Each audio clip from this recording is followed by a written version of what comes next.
We had a problem. We wanted to increase the production value of our live streams at the performance horse events that we stream all over the United States without the increased cost of extra help, camera people, hotels, cables, running power cords, and all the headaches that come with adding additional cameras. That's when a colleague of mine introduced me to the BirdUI P400. He showed me that with one Cat5 cable connected over NDI over the network, he could control, receive video, and power that camera, all with one cable. Since then, we have now added 3 BirdUI P200s, the new PH120, as well as 2 BirdUI Studios, bringing them all over the NDI network with one input into our vMix production. This has been huge to help keep cables and help to a minimum, help keep our costs down and increase the production value for our client, which was our ultimate goal. As we travel from show to show, sometimes we only have a couple of hours to get set up. So having the ability to set each camera up with just one cable and not have to source out power outlets, power cords and everything else that goes along with it, it helped keep our setup time to a minimum while still allowing us to add more cameras for the production. The quality of the camera and the footage is incredible, and being able to control all these over the NDI network with one input makes it a no-brainer for us to use the BirdUI products. With the ability to place these cameras virtually anywhere, it allows us to bring in more camera angles and give us more freedom to place those cameras where we need them the most, whether it's an interview on the side of the arena or the action from up above or down below. We can capture any angle with minimum cables. When one of my dogs chewed through a cable, I emailed BirdUI to see if I could get a replacement cable. Within minutes, they emailed me back and said that they were sending a new replacement cable to the location we were at. It did not affect our production one bit. Thank you, BirdUI. At Performance Horse Central, we're always looking for new ways, better ways to increase our production. BirdUI has helped us do that and bring that quality to our clients. BirdUI, thank you very much. We couldn't do it without you.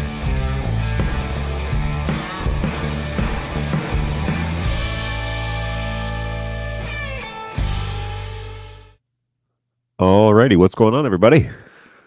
Hopefully you're doing well, and hopefully you can hear me just fine. I'm just going to check the YouTube stream and make sure that that audio is working. Yep, it is there according to YouTube, so we're going to go with that. And I'm just actually trying to get a BirdUI P100. There it is. I was trying to figure out where this overhead camera disappeared on me, and it was just because of a name. It was a naming conflict, so I'd named multiple cameras the same thing, put them in the same group, but then I didn't change the subname on 2 of them, so one of them took precedence, and it was the one that I had given to BirdUI Brayton. So I'm just trying to figure out where my camera went, and I found it. And all you have to do is change the local name, .local, and it shows up. So that was good. What is going on? You're welcome, good sir. How's it going, Balu? Welcome to the show. Let me change the name now on this camera. So the P100, which is above the desk, is the one that I want to adjust here. And I can actually do this. I should share my screen, shouldn't I? All right, so the big news here a couple of days ago was that NDI5 officially launched for the camera line. And so if you have a camera and you would like to use NDI5, it's now on the website. Now, the prerequisite is that you need to be running the latest LTS in order to get to the NDI5 features, but it's a total redesign of the web UI. This is the new BirdUI. There's a little bit of, I'm telling the cowboy dude, thank you. Yes. Thank you, BirdUI. Yeah, I believe it was probably you that shipped that out there, if I recall. Funny, because I couldn't find mine either. Well, now you should be able to, yours is going to be under the BirdUI Studio P100 group. If we go here, so this is mine, but yours should be here under camera. So I'm going to change this to yours. There's Brayton's hand. I'm going to change this to your name here shortly, but I'm working on mine right now. So anyways, so yeah, if you want to, you can group them together, but you need to change So this one we're just going to make studio overhead. Whoops, overhead. And I'm going to hit apply. But then on the local name, I'm going to change that. I believe it's here on the network tab back to this, because this is in the studio. Boom. Okay, and now we're going to go to system, and we're actually going to reboot the camera because I want that to flush and start broadcasting under the new name. So we're going to turn off studio monitor. This is going to time out, and then we can see the new, then we can see the new name inside studio monitor, which I could reopen. But once this comes back, then you'll be able to, you'll know that the camera is rebooting. So it's doing a soft reboot right now. When we get back to the web UI here, yoink. This should be listed as none. For now, just wait for that NDI chip to start broadcasting again on the network, and then we should be good to go. There we go. So back to the dashboard. And this is weird because I've got it half screen, but there's the new NDI5 BirdUI. It actually does change to like almost like a mobile format. See? When you go half screen. And so if we scrunch this right down, this is kind of what it would look like on a mobile format if you had an iPad connected to Wi-Fi that was on your NDI network, which is a big no-no. Anyway, so now we're going to go back to Studio P100 and look, studio overhead. And so now that camera is now listed as studio overhead, which I was trying to get set up because of Snacks on Stream. So this is what was left over from Thursday. I've decided not to eat ramen today, which was kind of a last-minute decision. But yesterday, the support guys here in the U.S. went out to lunch, and we had this meal at a place called Brown Iron. I don't know, like bar and grill. I don't know what it is. Anyways, but we ordered this food, and it was just ended up being way too much. And then I ended up having dinner with a friend last night, and that was also too much. And so I really am not hungry today. I don't normally eat like that. Matter of fact, my body. Oh, there it goes. It was a brew house. Thank you. My body was in protest yesterday as to how much food I had eaten because I don't normally eat that way. So today we're going to stick with some Snacks on Stream. This is a questionable watermelon sucker.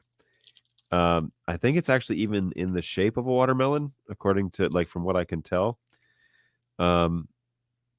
This says though that this should be consumed preferably by June of 2022. So who knows what I'm getting into here. And then this is like some weird shot glass pudding cup. So we're going to give that a go and see. I'm going to get my Google Translate to see if it can't translate for me. So let's see.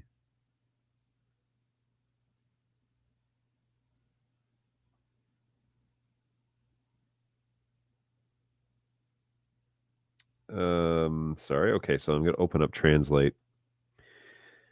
This is a great little app, by the way. This Google Translate app works really well.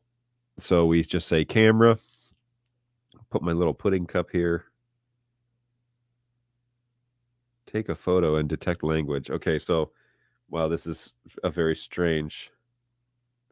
Okay, so the ingredients are around the sides. From Mexico, keep in a cool, dry place. Who knows if that's been done. From Mexico, something about not artificial. This says somewhere on here, it says, I would not change it for anything. Vanilla hazelnut flavoring. 3 stamps. I don't know. This sounds sweet, creamy, hazelnut, vanilla flavors. So are we going for like a Nutella thing here? I don't know. Let's try one more. Let's do this watermelon sucker and see what we can come up with. This is called Little Slices.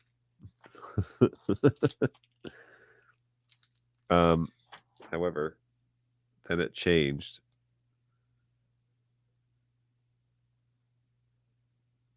Okay, so I don't know if you can see that, but it definitely says Little Slice. Little Slice. That's what that stands for.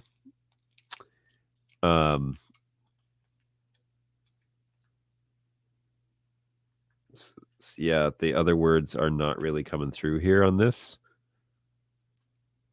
Potentially something about soft caramel, hard candy lollipop, something. That's not English. Yeah, so the translator's having some trouble. So there you go. Who knows what it is that we're getting into. Anyways, the other thing I want to talk to, a perfect timing. Eat by today. Yes. Oh yeah. It is June of 2022, the last day. So, preferably eat it in June. So that's what we're going to try and do. So anyways, we went to that brew house yesterday and it was great. It was a good meal and pretty good company. And we had, the people we ate with. But yeah, we just sat around, had lunch, and got out of the office for a few minutes. But also, yeah, it's a brew house, and so there's all sorts of there's like a huge beer list, and so if that's your thing, there's all sorts to try. And they had a lot of it was like a barbecue type of joint, so that was good too. Good stuff. So obviously, though, the big news, as you saw probably from the title of the show, is NDI5 has been released. And it is officially, I was sent an email yesterday saying that it was officially put on our downloads page. And so that's great. Let's go and take a quick look here. Support downloads per usual. And if you go to the camera of your choice, so of course the P200 is the jam. So here we've got download firmware update. If we click on this one, this is P200 downloads, and then there's a second tab now. The download for under the P200 downloads tab is going to be the LTS, and that'll be probably the same across all of them. And then the NDI5 is here as well, so manuals and firmware. And if you click on this link, I was told this was not beta anymore, so I will double check that with my people just to be sure that label is actually not beta anymore, but I'll double check. But anyways, if you'd like to get your hands on the NDI5, by the time things get to this website, they've been through beta testing and everything, so they should be good to go. So it is now at least a public beta, which is going to look like this. Now, this is 5045, which I believe is actually out of date. So let's go ahead and check out this one and see which one they've got listed. NDI5 version 2. So we're going to download that one real quick. All right, it is downloading quickly. Let's go ahead and open up that file. Whoops, opened up over here.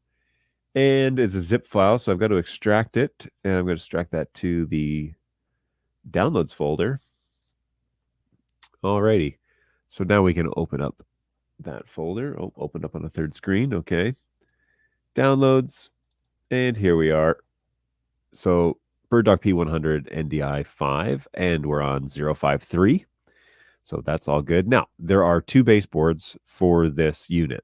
All right. So you need to double check and find out which one you have because you don't want to put the wrong version of the firmware on your baseboard. So be sure that you check that. Let's actually go through that process and see how that goes. Let's try update instructions. Really? All right, just open it in Chrome, I guess. Alrighty. So you're going to want to check the procedure here is. Oh, there's a QR code that tells you. Well, that's unfortunate because that one's installed on the ceiling. So let's see. I believe it is AA01.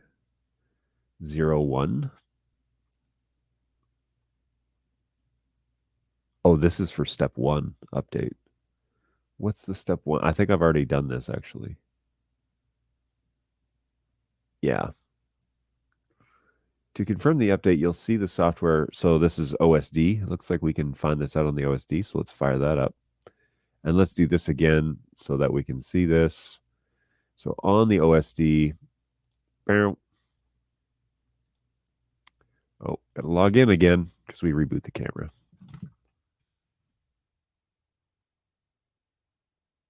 Okay. System. Oh, it's not system. It's going to be here under cam control. And let's shorten this down just a wee little bit. We turn on the OSD. And we're going to go up to system, over, and on the SV, we have AA036. So let's take another peek at those instructions real quick and make sure that we've got the latest here. So according to this MICU updater,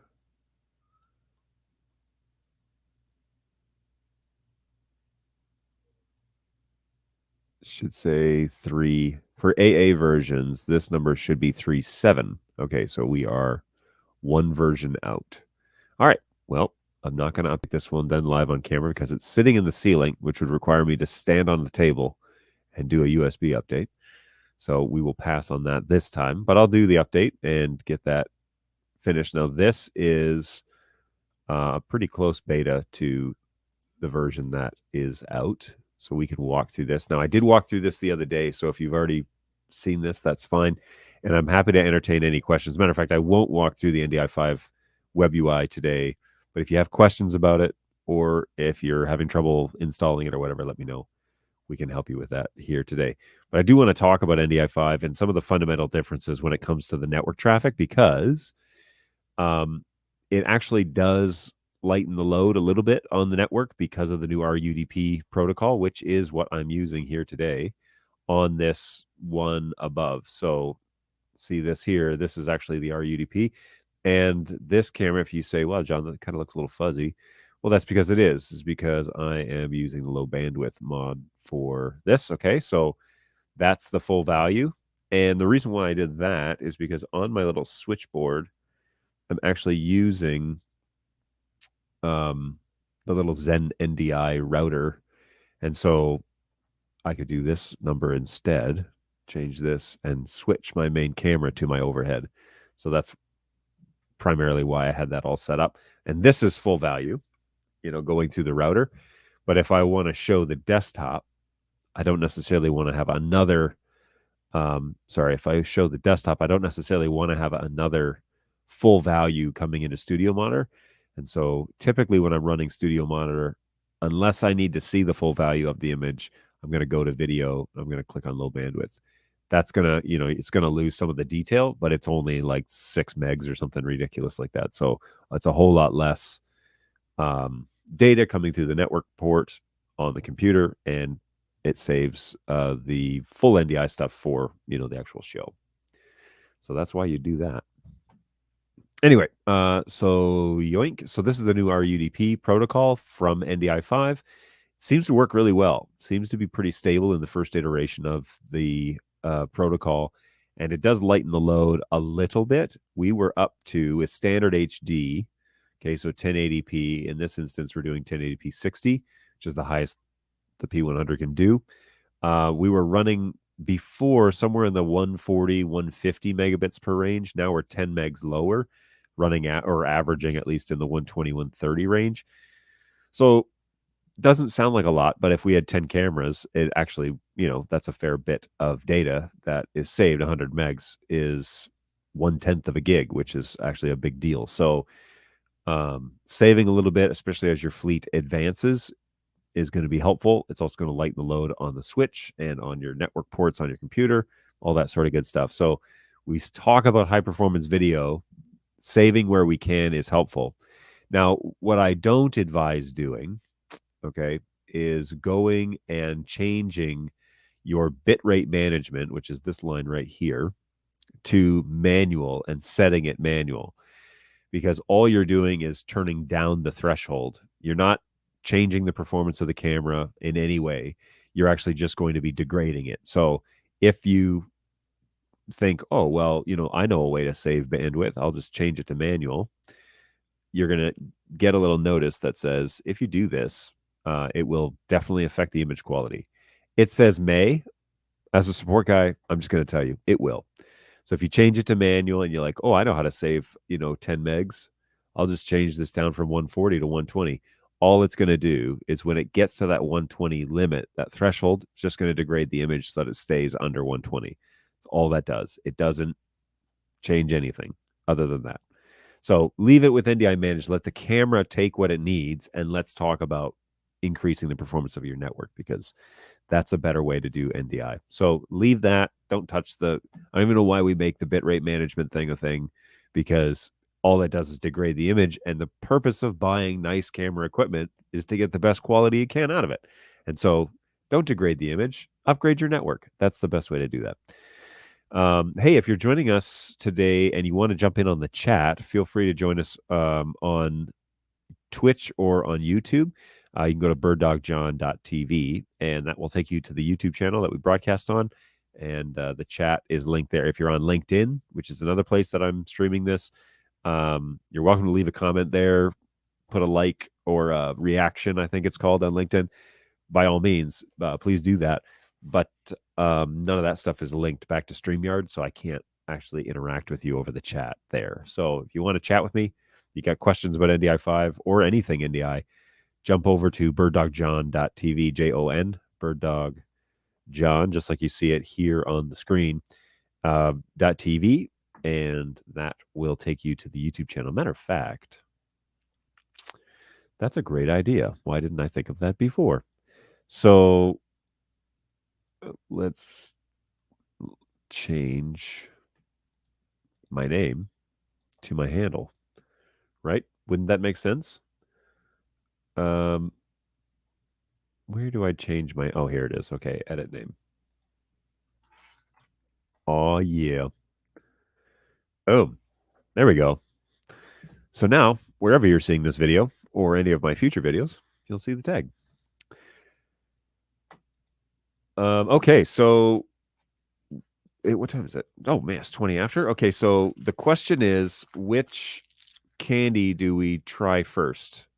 I feel like I'm going to go with the Nutella knockoff, because hopefully this watermelon thing will clear a palate if this is terrible.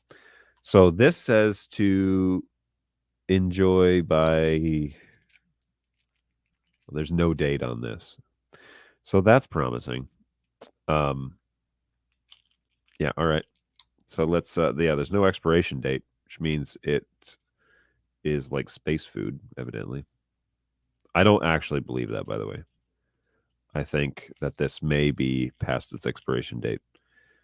Apparently, products of Mexico aren't required to have expiration dates, evidently. Oh, gosh. The good old sniff test. That is oddly stiff. Are we supposed to like mix this? I'm going to try and mix this to get... Nope. I'm not going to be able to mix the vanilla with the chocolate, because the vanilla is pretty solid. Not totally solid, but questionably solid. All right, let's just try some of this hazelnut.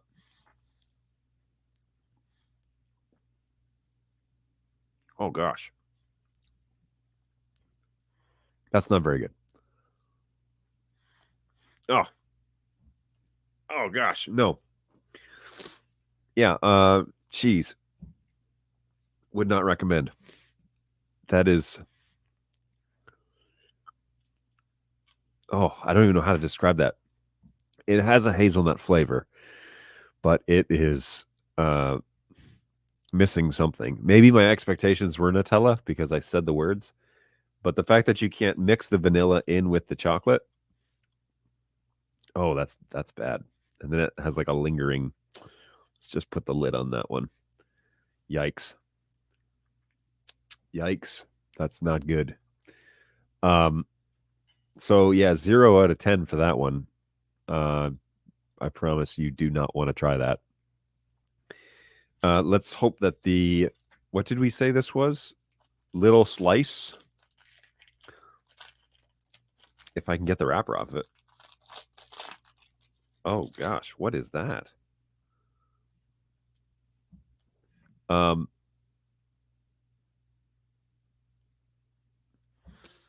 Oh, it's one of these things that we've been trying. It's the same smell as that chili powder salt thing. It's supposed to be watermelon flavored. Gosh, they lied. Should be good through today. It should, but it is not. It's not even good, let alone to the expiration date that it had on there. All right, here we go. Ready?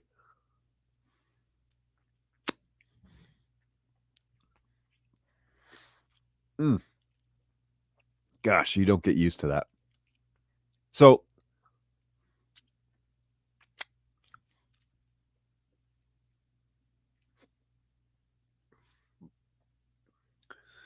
all right, I've tasted this before as not this candy, but this flavor, because it's identical to the previous ones that we've had on this show.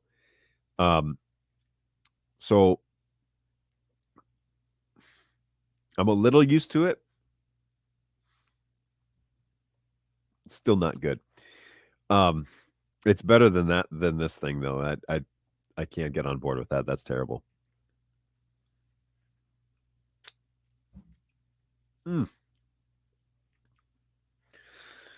So we have a gentleman that works for us at BirdDog who is the sales guy for South America. And he told me at the trade show that kids, they are used to these candies because they start giving them chili powder and high levels of sodium early in life. And so by the time they get to a stage where they're actually going to eat something like this, it doesn't really faze them. Whereas in North America, gosh, that is not a common practice, or at least that I am aware of.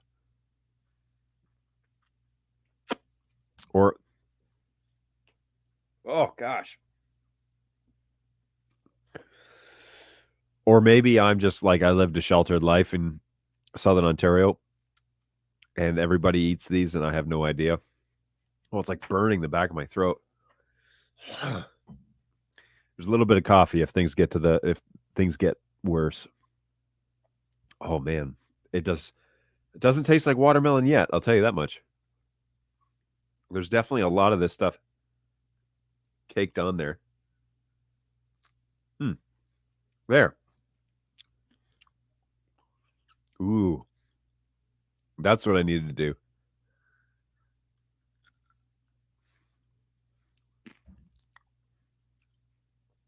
Okay. So the overwhelming like saltiness and spiciness is countered with it's a sweet candy that actually tastes like watermelon.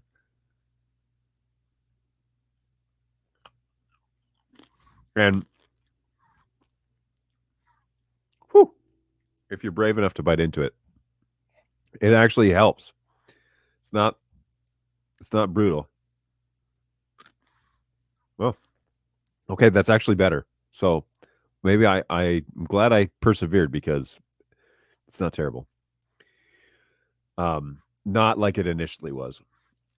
All right, I'm going to continue to struggle through this as we talk about the NDI5 update because it is now officially out. It's on our website, and if you have a camera, feel free to go ahead and update because it's on there officially. We 100% are behind it. We're really excited about this because NDI5 brings some features that we think stabilizes the NDI protocol in a way that it's not been stable before. From a support standpoint, I love the fact that it does multiple discovery servers, and we've had this discussion in just the past previous weeks shows about DS and why you might want to use it. But as you grow your NDI network, discovery server really does become a more adamant part of the conversation because it provides a lot of stability. It's really like an unsung feature. And so, whoa, that's a big picture of me. So it's kind of an unsung feature that I think needs to really kind of be explained or encouraged in the NDI realm, because initially, when you buy NDI, the sales pitch, at least from what I understand, is that super simple, plug it into your network, it gets an IP address, and you're up and running. And that's true. However, networks are not created equal. And so it would be better if you could tailor that network to handle NDI a little more appropriately. And so I really believe that Discovery Server really should be in most installs, even though it seems like overkill for a lot of folks. It provides way more stability, and it's the gateway to expand that NDI network. So I won't go over Discovery Server today, but NDI5 allows you to do multiple Discovery servers. So one of the complaints about DS is that what if that computer goes off and your entire NDI network goes down? Well, now they've created a way that you can put multiple Discovery servers and have a primary and backups. So let's say computers are coming and going off the network at a regular basis. Well, now you can set up multiple Discovery servers across your NDI devices and inside the actual NDI library, so Access Manager. And you can utilize multiples across the network. So if a computer goes down, a server goes down, or multiple things go down, the NDI network continues to stay stable. And I think that's a great feature. I'm going to make this big again. I think that's a great feature because NDI5, I think Discovery Server needs to be used and utilized more in mission critical NDI networks. And Discovery Server gives you that option to create consistency across the entire fleet. So I'm a big fan of it. I don't know if you can tell, but I'm becoming more and more of a fan of Discovery Server as time goes along, because I do think that it's I think it's a part of the intention that the original, protocol, it assumed that if you're going to have a big install, you're going to run Discovery Server, but it was never really talked about fairly regularly. And so people were buying a half a dozen cameras and then wondering why things were kind of inconsistent. Well, it was kind of assumed that you would be using a more sophisticated network with a Discovery Server on there, which is not the dream that people were sold. Okay, like I get that. Well, I was told that all they had to do is plug it in and it worked. It's like, well, yeah, per camera, yes. But if you start having a fleet, well, then you're probably going to want a network that's going to work a little more consistently for you. So, oh gosh. Anyways, so yeah, NDI5 is out, and there are some really great features that come along with it. I really like that BirdDog has added some additional features like scopes. So if we switch over, let me go down here and put me up to the side. And then actually, I'll just do this. So if I'm going to play with the scopes here, but one of the new features is the actual scope on the NDI feed. And it's just a little, okay, so here's the NDI feed in this candy that I'm eating. If you wanted, so this is the actual full NDI stream. So it's called program for those of you who don't know. Well, we can actually turn on a scope on that stream to make sure that things are operating correctly. Now, this is a histogram. We could change it to a waveform. So as things change inside the actual, frame, you can see that waveform actually changing in real time. And somebody was like, well, it seems to be a little bit small. It's like, well, we can increase the size of that if you really wanted to. Let's see if we can do that. Oh, that's the brightness. There we go. All it does is it doubles the size of the unit. So you can see it's a little more pixelated, but it does give you a better understanding as to what's happening inside the frame. As I spin this candy, you can see that waveform moving, which is really cool. Then there's an RGB profile that you can use. So you get your primaries on there and you can see what's happening and what extremes are being utilized. And then you can do your vector scope, which is one that I think a lot of folks will use consistently. But there it is, and as I'm moving in real time, it shows in real time. Now, let me throw this out there. This feature is usually a specific device that you need to color match it. You're going to have to send your signal through an actual waveform unit, and it would show it on a screen, and you would adjust your waveform there. BirdDog put it in their NDI5 update, which is free, and you don't need to have that third-party device anymore. And so if you buy a BirdDog camera, not only do you get all the NDI features that you know and love from BirdDog, but also now they've added a free waveform, free histogram, free whatever you prefer to use. Instead of needing to pass it through like a Blackmagic monitor or something like that that does this, now you get it right on the NDI stream. And the other item is you can put it on the preview. So if I select preview here, and then let me open up Studio Monitor and share my screen again. So remember how I said earlier in the show that I was using preview for Studio Monitor? Well, if I throw this up there, this is the preview in Studio Monitor, and you can see that I've selected it in preview. But if I go to program, all right, so which is not low bandwidth, by the way, right? So video, and I turn low bandwidth off.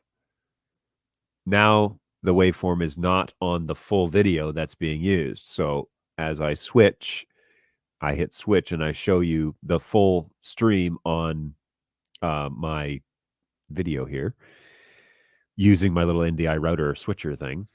That histogram is not on there. But if I change it to low bandwidth, which is proxy, that is shown here. So now I can have this showing in my setup shot, and I can have the waveform on that setup shot, but I don't have to have it on the program shot. So when then I switch to program, it doesn't show that. But when I switch to preview, which is something audiences generally don't see, you can have that as a reference monitor. So super great idea. Really slick, really a solid idea. Whoops, somebody has taken control of that. So we're going to go back to this shot real quick. But yeah, it's a really slick idea because you can have it on the preview, but not on program. And if your camera angles are changing drastically and you have a lot of colors, or you have a lot of movement on stage, or you're doing things for theater and it's different scenes and they're changing sets all the time, you know, that is a real tangible function of you know, using an NDI over just standard SDI stuff. That's something that you can't get on an SDI port on the back of any camera. So put my background back up here now that it's just me. So that's something that's like an advantage of using NDI, is now we can manipulate the proxy channel and the program channel. Now remember, NDI, when it outputs from a camera, the company programs both. And so out of the NDI channel, you're actually outputting a proxy channel, and you're outputting a program channel, and they're different streams. So if I switch between program and proxy, those are actually different streams coming out of the camera, which is how we can add a, you know, vector scope on the preview side, but not on the program side, is because it's a different NDI stream altogether. So that's kind of handy. And again, it's something that you can't do on a SDI or HDMI output on a camera. So that's pretty handy. One of the advantages of running NDI over traditional broadcast networks. So yeah, this is where you would change that. So here I've got preview enabled and then program disabled. And then I check the one that I want, right? So we're going to do like waveform or something like that. And then I go over here and I open this up, and there it is. Okay. Pretty awesome. And I really love that feature and the fact that it's free. So it's included in the cost of the camera that you purchased. BirdDog is notorious for that. I mean, they're notorious for not just selling you a product and supporting it in that form, or they're also notorious for selling you a product and then not upcharging you later to get new features. So NDI5, there's no price that goes along with it. If you want to run NDI5 in your environment, and a lot of folks have been waiting for NDI5 to be officially released. It is on the website, which means it is officially released to the public. They've been waiting for this so that they can move their whole fleet, their TriCaster, vMix, whatever they're using, over to NDI5, get everything there. Now, the next inevitable question, of course, is when do the converters get the update? And that they are being worked on right now. We're hoping to see some movement over the next couple of weeks because there are other things happening. Some movement in Australia, literally, to a new office building. Engineers, there's a couple that are taking some vacation time, and so they're trying to get it all done before all of that stuff happens. Good morning. Was watching what I thought was today's show, but it was actually last Tuesday's show, and suddenly my comment from Tuesday showed up, which was really confusing. Yes, you were living in the past. Always check for that live button. Depending on where you're on Twitch. Okay. Let me look. How does Twitch present that as live? It shows my icon as live. Oh, there's a little live button on the top right-hand corner. So, okay. Well, there you go. Well, I'm sorry for that. That would have been confusing. Today I'm trying, I tried some hazelnuts something or other, which has clearly expired. It says eat before June 2022, which is today. Eat before the end of June, I assume. Maybe it meant before the month of June, which means it's a month out of date. And now I'm eating this thing, which is one of those spicy chili treats from Mexico. However, I had to bite into it to really tolerate it because just the chili on the outside itself was a little too much. But anyways, and then we're talking NDI5, so now you're all caught up. So how's it going, M-Tash? Good to see you. Thanks for stopping by.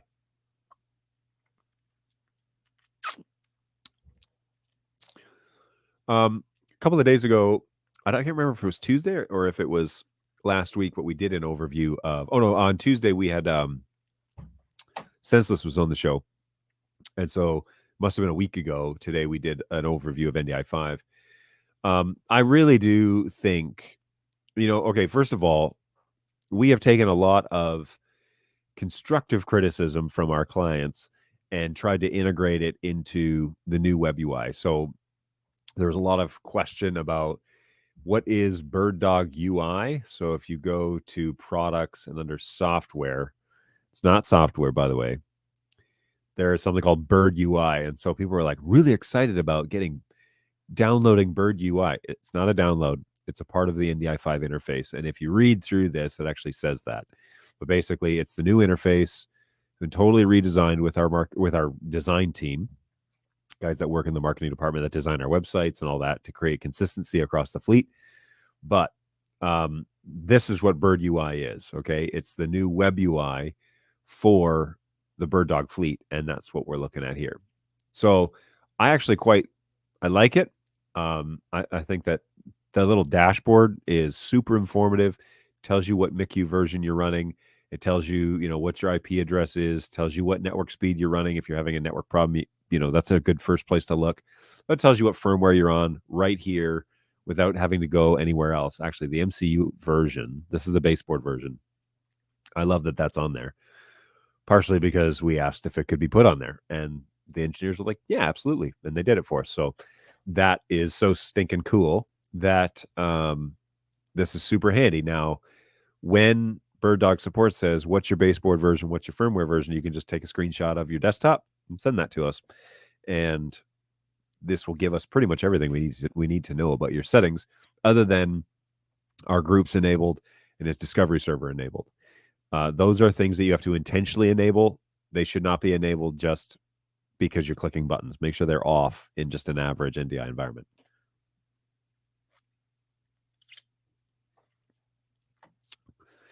All right. So, we talked about the scopes. The cam control thing, don't be confused. This doesn't launch cam control, our software. This is where you would manipulate all of the things that you would in cam control for this camera.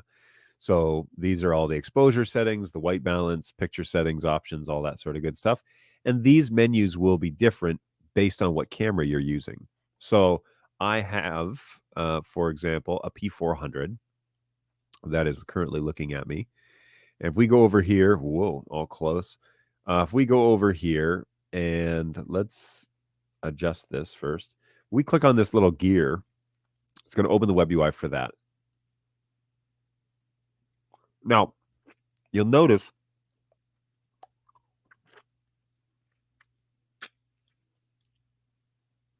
oh man. Whew. Don't do that. Okay, so you'll notice I haven't logged into this camera yet, but the dashboard still shows. Partially because we want to be able to service or at least get the information from these cameras relatively quickly without needing to click through all the menus. So that's part of the reason. The MICU version's on the dashboard before you log in. And when you go to any of these menus, then it's going to say, you didn't say the magic word. So you have to go to log in, put in the new login password. Same as the old one.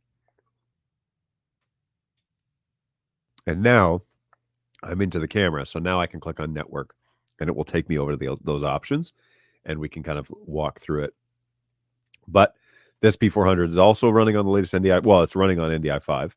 I don't think it's the latest version because I haven't updated these cameras yet. Let's actually look at the MICU firmware for this camera. So support, downloads. If it's still 11, then I can update this one. If not, well then.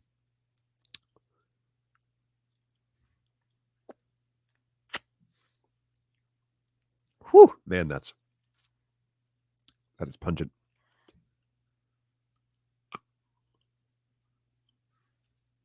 Gotta be careful with my teeth. Much better though if you bite into the candy. Much better. Whoops, I already downloaded this. Okay.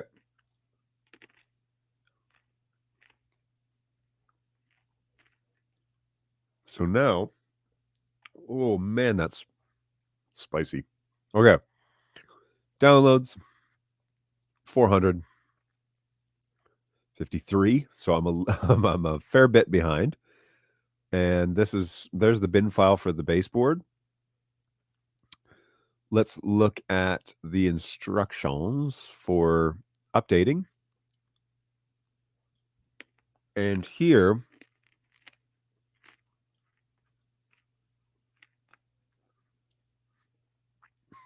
it says the MICU version should end in 11.T2. So there is an update for this. Here, I'll put this here. Wait. Oh. So here it says it's a really long one that ends in T2. If it does, then the update has been confirmed. So this, again, is another update that I need to do MICU first. And actually, if you give me a hot second, I will throw up a video and go and grab a USB, and let's actually do this together. So check out Color Matrix for a second. I'll be right back.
All right. And during the break, I just went for it and I ate that whole thing.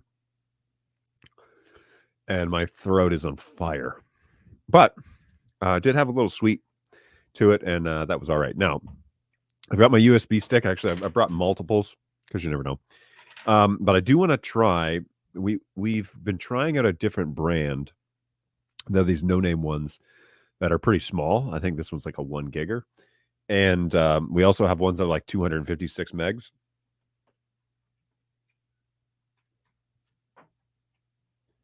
Yes, you heard me right. 256 megs.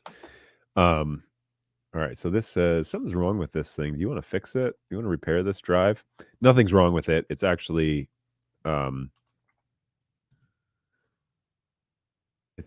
just stop scanning and repairing. It's fine. I formatted it for something else. Cancel. Wait, repair and repair on next restart. Restart and repair now. Yeah, okay, it's fine. I'll take care of it. Don't worry. Okay. So yeah, this drive has wait a minute. This drive, delete volume. Yeesh. Simple volume. Next. So this manual says that you need to format for the 400 FAT32. So we're going to put on there FAT32 and finish. All right. And then when you're done, if you're doing this on a PC, your disk management should look like this. Okay. And then new volume 1 gigger. And here is that file. So now we're going to, the drive. So now we're going to go here. We're going to go to downloads. We're going to go to 400, yada, yada. Bob's your uncle. Step 1. Okay. Drag over to there. Verify that she's there, which she is. Disconnect and then plug it into the camera. So give me 30 seconds. I'll be right back.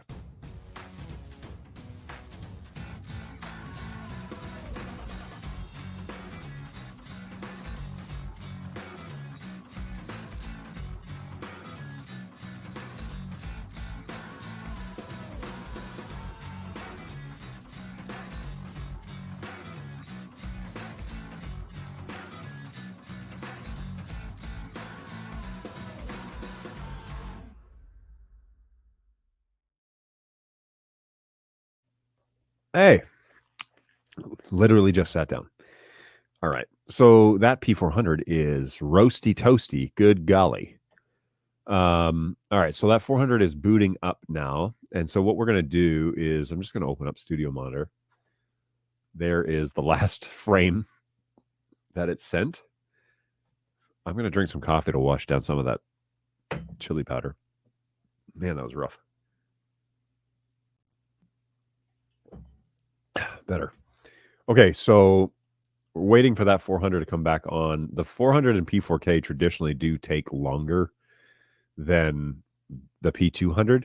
The sensor's doing a fair bit more, but also there's a delay in the boot up sequence for things. Okay, so 11T2, we just saw that.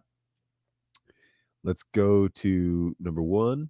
Boom. Okay, so we're back to that shot that we had. And now we are going to do the firmware update on the web UI. So we're going to go to here. We're going to close this down. 400. All right. We're going to log back in. 106.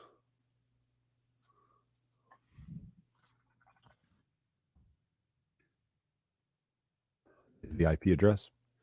Okay, so here, now we're going to do system update. And we're going to say system update, choose file, P400 folder that we extracted for 53, and go in here and get the FW file. Okay, so for those of you who just saw me glaze over that, open up the file that you downloaded. We're going to click on BirdDog P400 NDI beta. In there, it says 0.53. That's the latest. And then step 2, it has the firmware file. Step 1 has the bin file for the baseboard. Then we're going to say open, and we're going to say upload.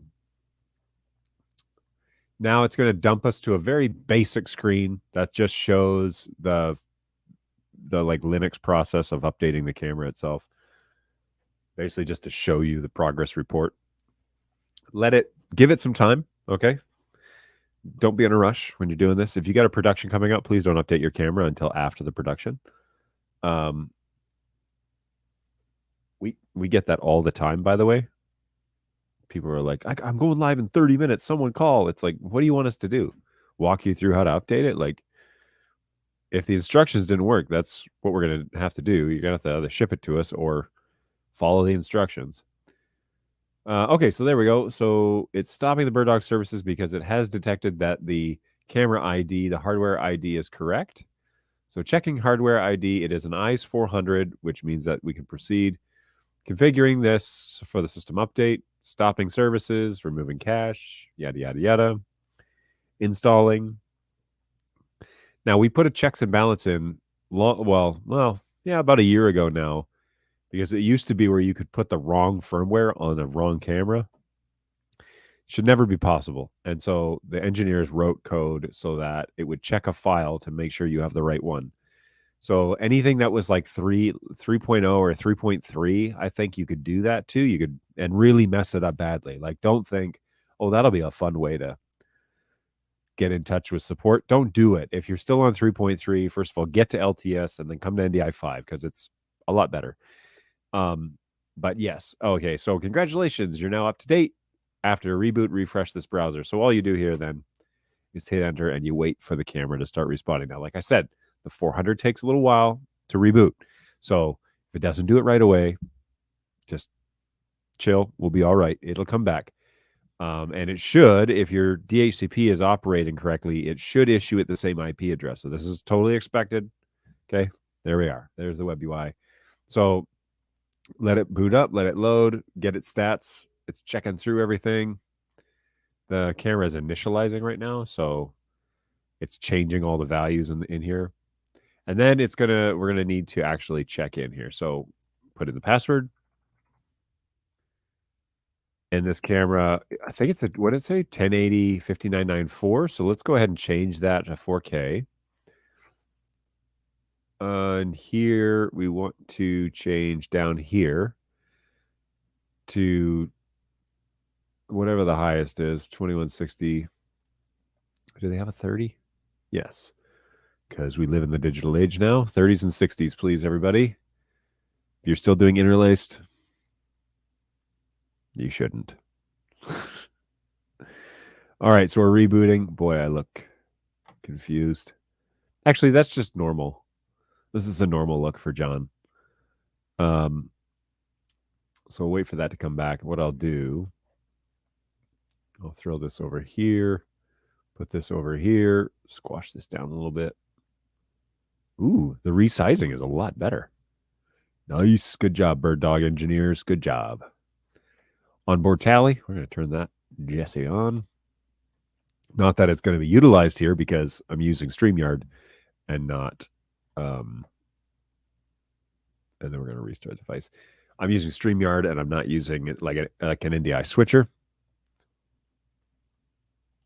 Yoink. Let's take my face off of there for now. Go back to the dashboard. Let's see what the stats are. Okay, so we're streaming NDI now. There's the 400. Come on, Jesse. Come on back. 2160, Genlock not active, frame rate 30, TCP. Oh, this is the one that is going to give a green frame when it comes online. Doesn't. So that's why I have this 400 in the office, because it doesn't do the 4K correctly. That's why it's taking so long. Curious. Let's go back to then 5994 or 60. Let's do 60 because that's more appropriate. Not interlaced. Get out of here, interlaced.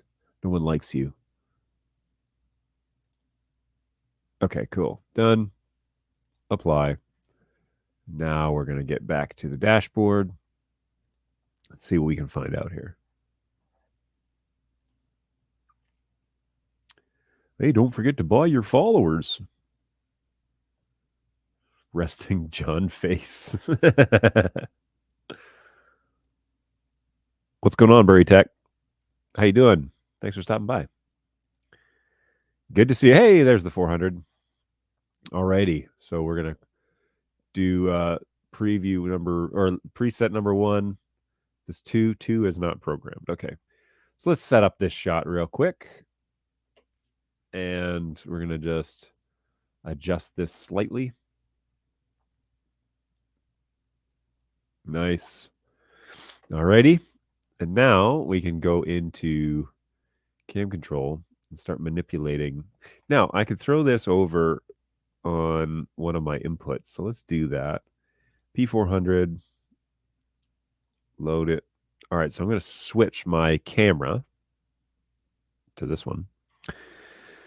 And now I can manipulate this full screen, and you won't have to squint to see the changes that I'm making. And me neither, by the way, because it's on a TV over there. So let's go ahead and see what we can do about that white balance, first of all. So it's currently set to push. Let's go through the options and see what, oh boy, that doesn't look good. I look a little sickly. So no to auto, just say no to auto, just say no to indoor. Whoa, outdoor is very warm. One push wasn't too bad. But it's not great. ATW makes me look like I am just done throwing up. So we may have to go manual here, and that's okay because going manual in a studio, oh, that's outdoor auto. That's not too bad. It doesn't look quite as nice as the P200 right now, but that's if I was in a pinch, that wouldn't be so bad. SLV auto, that looks bad. SVL auto, sorry.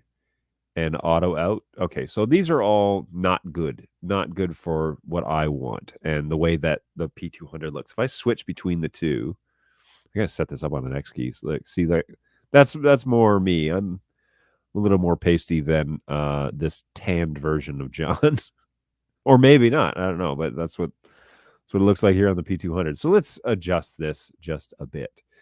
If we turn off the matrix and just go straight manual, what happens here? Let's really screw with things here.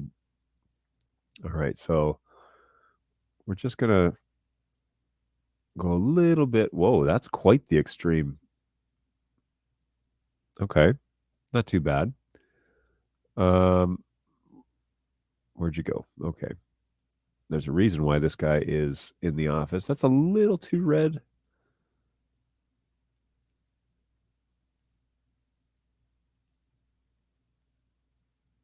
Whoa. Wow, there is like a definite spot, hey? Like right here where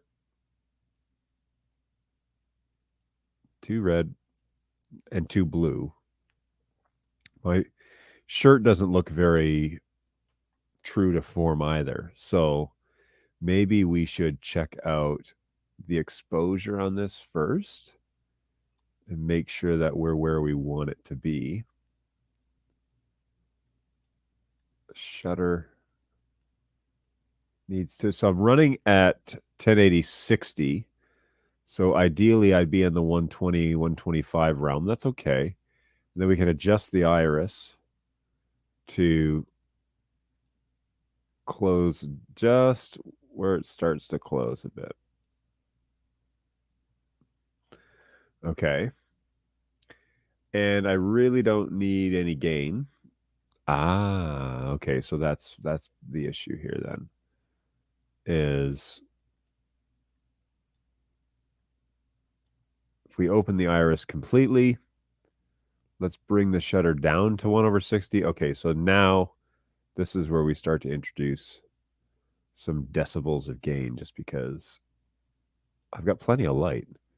Now, granted, there may be something up with this camera.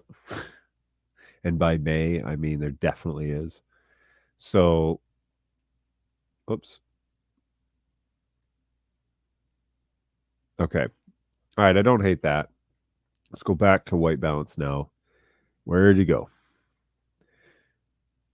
Okay, so let's attempt to fix. Yeah, it's so funny. There's like 206, 209 is way too much. 205 is way too little. 206 is like okay. And then if we start adjusting here,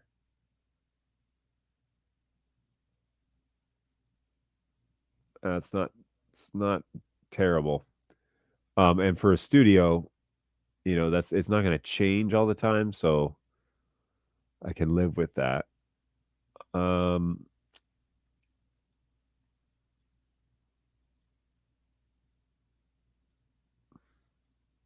100. And then maybe a little less on that. Nope.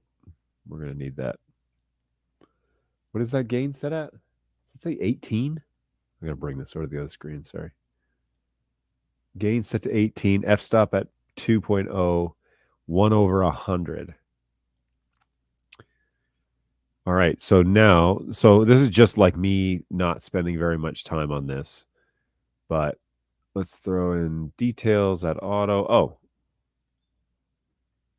Let's make sure this doesn't do anything. I want to be sure that when you are manipulating colors and stuff, you want to have everything else off, because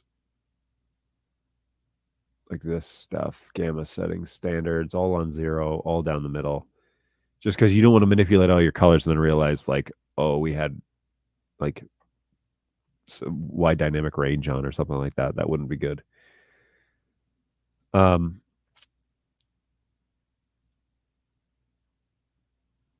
Okay. Well, now if I switch between the two, it's not the same shot. Obviously, I'm a little closer on this P400. Let me open that and just see. Yoink. See if I can't get that closer to.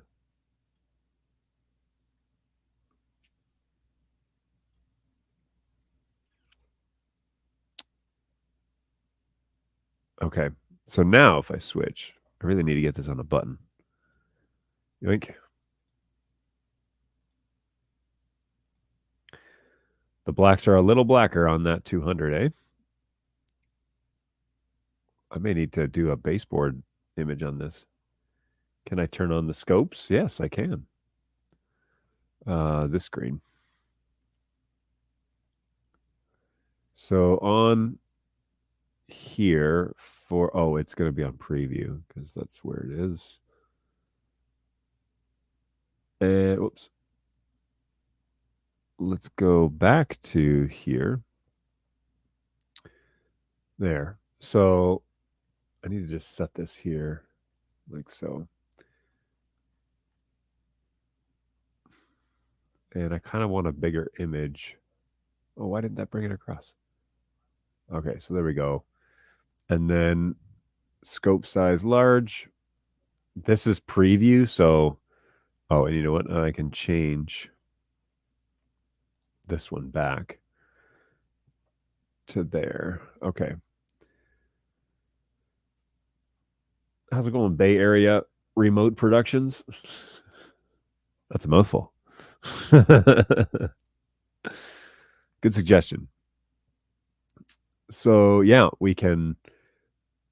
Ooh, I like that they have a little transparency mode, although I'm not 100% sure why you would need them to be transparent, other than maybe you want to see what's happening behind it. It's so funny because I have it open on like 3 different spots, and on every one it's a different color. So you would want to get like your side-by-sides, right? So we could do something like this and then get the P200, do something like this, actually. Like that. And then do this. Come on. Open on this screen, camera. Do something like that. And then like this. And then we could open this. And I need to either lower this so that the quality of the image is the same. Yoink. And then log in.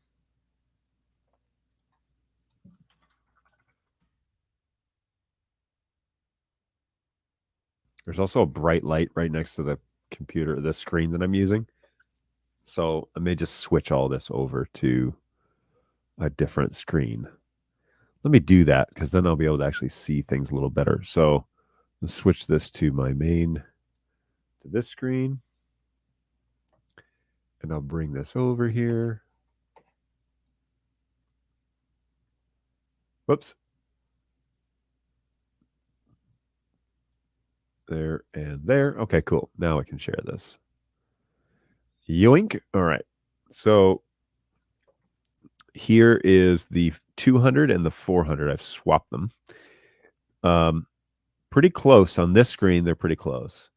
So I'm logged in on this. Let's go to scopes. Let's not transparency mode. Let's go on with preview. Let's change this to the top left because that's where the other one is. And then let's take a look at the profiles on both of these. Top left. All right. So those are pretty much identical in the way that they look. The reds are a little hotter than the rest of the colors. This one, the reds look to be even like more to an extreme when that video stays. Oh, gamma gain. What's the story here? P400. Whoa.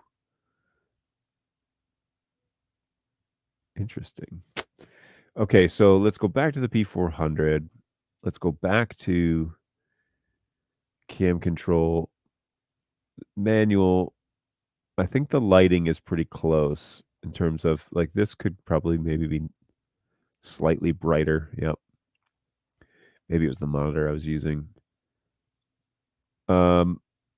And then here, the issue is that, yeah, look how like washed out I am though at this point.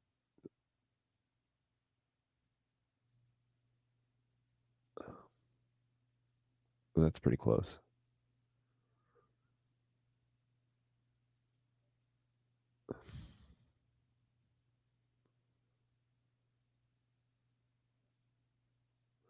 The green on my bird dog shirt.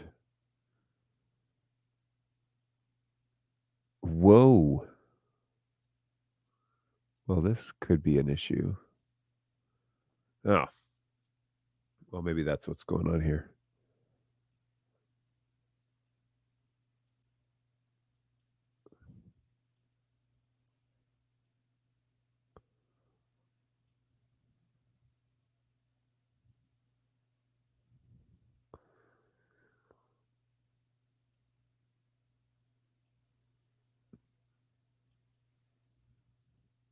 Too much red. So pull that down slightly.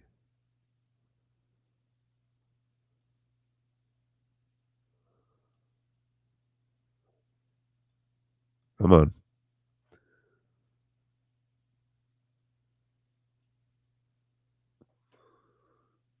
Okay.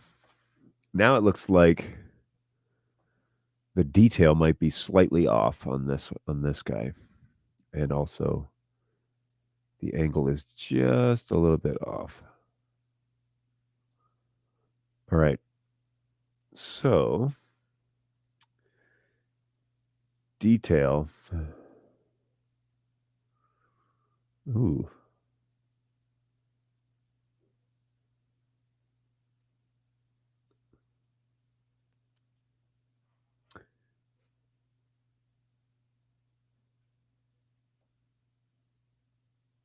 That's actually pretty close.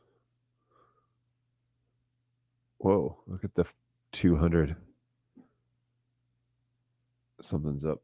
Something's up with Studio Monitor. Can't cam control let you adjust both at the same time side by side? Yes, but this way I get a full half a screen or a quarter of a screen for the preview. Whereas, and I don't want to adjust anything with the 200. And the 200 and the 400, although they look the same, are different lenses and different cameras and interpret color differently.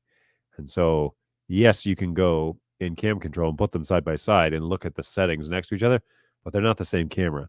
Although the image is next to each other, like the cameras are sitting next to each other, so they get the same image, and they're pretty much the same here in terms of the framing. But the settings are going to be different, and there's more options on the 400 than the 200. So you have to manipulate different things. So there really wouldn't be a point in putting them side by side in cam control other than the fact that you can see them both together. But this, I get a half a screen of the 400's settings, and then I get a quarter of a screen. There's a 27-inch monitor that I can look at the video and compare it to another quarter of a screen, which is the 200. So yes, but I only need to manipulate the 400. I'm happy with the way the 200 looks.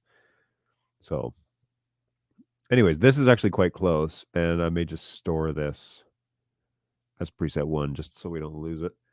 The blacks are a little crushed on the top one. Yeah, that's the 200. But again, I want to manipulate I don't want to manipulate the 200. I'm trying to match it. Hey, John, what's going on? Beep chirp. How are you? I was wondering last week whether or not we'd see you anytime soon. There might be an issue with the name reuse trademark issue that you should be aware of. There's a new place called BirdUI, which sells fried chicken hot dogs. That sounds gross.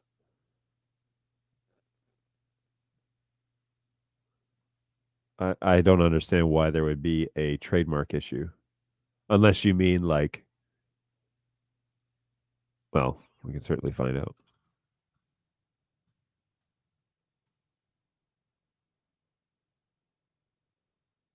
Acta? Oh.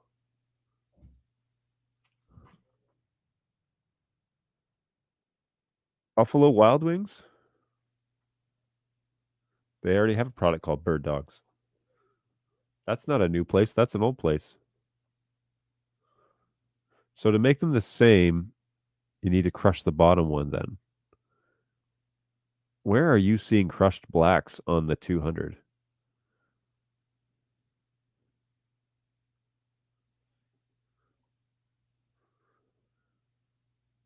Where in the image?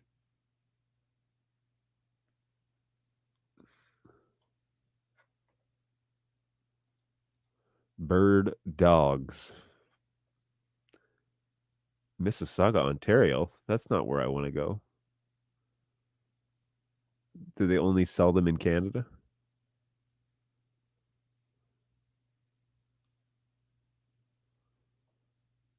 Picture. Oh, that's fine. Standard zeros. See, the 400 has, you can manipulate the black level as well, where you can't do this on the 200. I'll just turn this all the way down. That looks horrible. I think it was slightly. Oops, come on back. The thing too is, do you really want to see?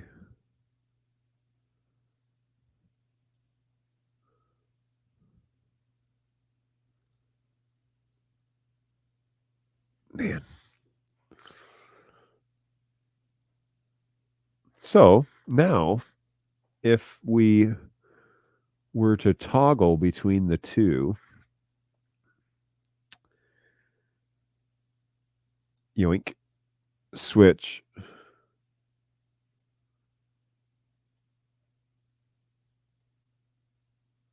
It's not bad.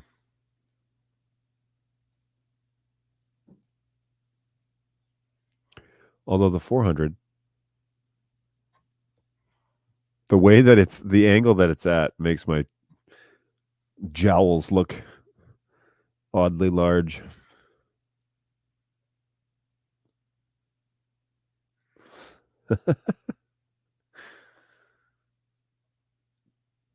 Typo, like it might be a ghost kitchen.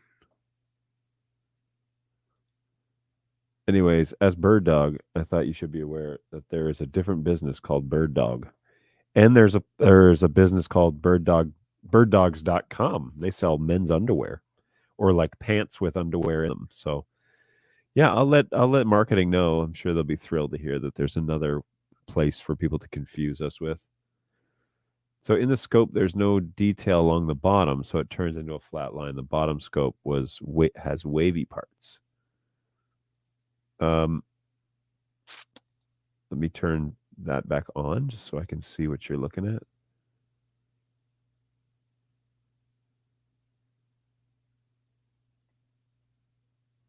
Yeah, I mean, it's a little bit. Let me, if I adjust this.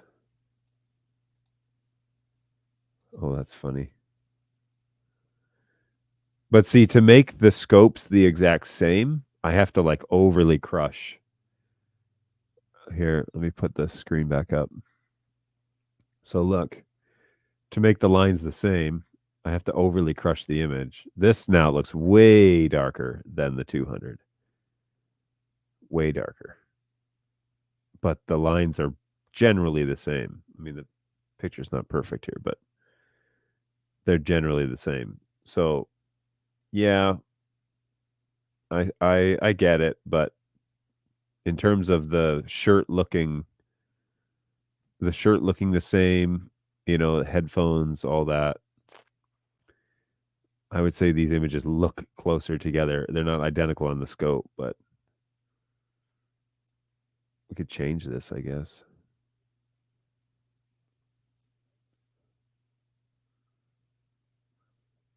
And put this back to, whoops.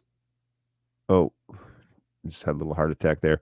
I do have a meeting here in about 10 minutes that I do need to get to. So we will play with this more because this is cool. And I really like the way now that you can match cameras pretty quickly. I mean, it's only taken me 30 minutes, and I've got both of these. The 400 did not look anything close to the 200 at the time, so we're really close. And yeah, we can utilize these scopes to kind of give us an idea as to what's going on. So appreciate that, Beep Chirp. Thanks for the heads up, man. Can also use the vector scope to try and get the skin tone in the same region, upper left. Yeah. Maybe go in here and change all that. Okay, well, we're going to monkey with that next week because that sounds like a great little project to work on. So in the meantime, hey, thanks for hanging out, everybody. Really appreciate that. Oh, I need to get rid of this scope somehow. Let's go back to the 200 and turn them off. Boom, there it is. Awesome. Well, thanks for hanging out with us, guys. Yeah, fun little project. NDI5 is out. If you've got questions, please reach out to my team at help@birddog.tv. We'd be happy to answer any questions that you've got. It is required that you be on LTS before you go to NDI5. So please be sure you do all the updates in the proper order. Read through the manual, the install manual, and that should give you a good concept as to how it's supposed to work. But in the meantime, hopefully you're planning to have a great weekend. Yeah, there's a lot of things going on. We're approaching summer very fast here in Michigan. So I know that we're going to have some guys kind of coming and going and taking some time off. So it's going to be a fun couple of months as we navigate through that. But yeah, if any time, if you got questions or comments or constructive criticism or ideas or feature ideas or anything, reach out to my guys at help@birddog.tv, and we can definitely take those in and respond appropriately. We're in a good place at the help desk. So reach out to us, let us know what's going on, and we will take care of that and you all in the same process. So hopefully you're doing well. I am going to wrap up just with the standard flex outro, and we will see you guys next week, 11 to 12, Tuesdays and Thursdays on a fairly regular basis here at birddogjohn.tv. Take care of yourselves. We'll see you in the next one.